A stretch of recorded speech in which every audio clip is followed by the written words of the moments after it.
Hemen salam, dajaha. Bugün sizler bilen HSK4'ü tärlenýäs. Bugünkü geçek temamız HSK4'ün birinci teman grammatikaları.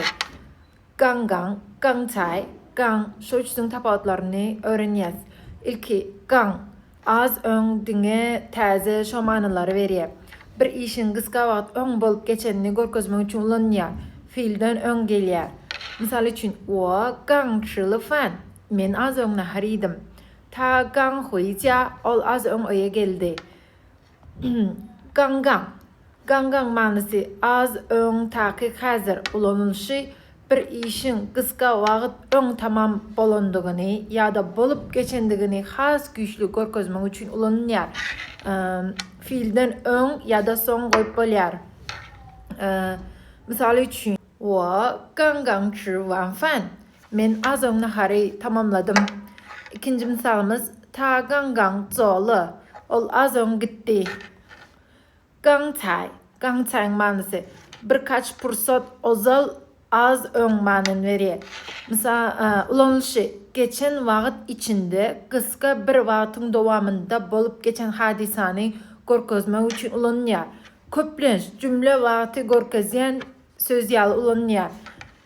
Misal üçin, 我刚才看见他了. Men az öň onu gördüm. İkinci, 他刚才来过这里. Ol az öň bu yere geldi. Muny düşünenizce işleyecek olup hereket edip görün.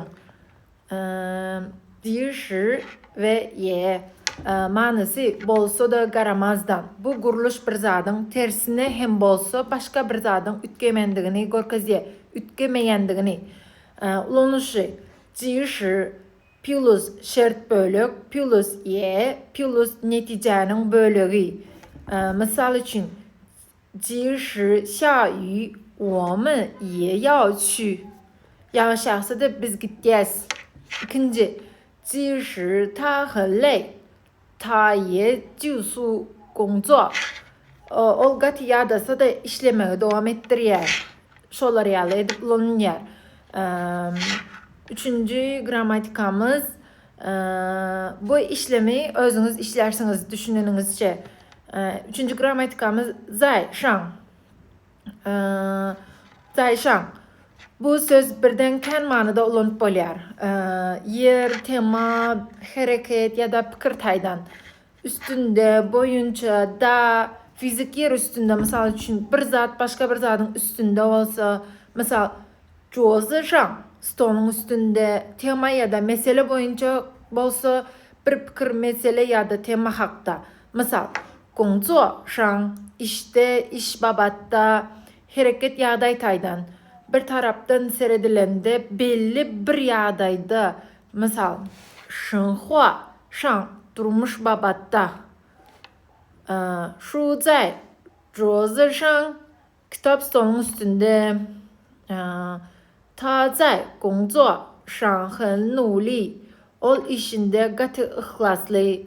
在学习上他帮助了我很多. Ol oku boyunca maňa köp kömek etdi.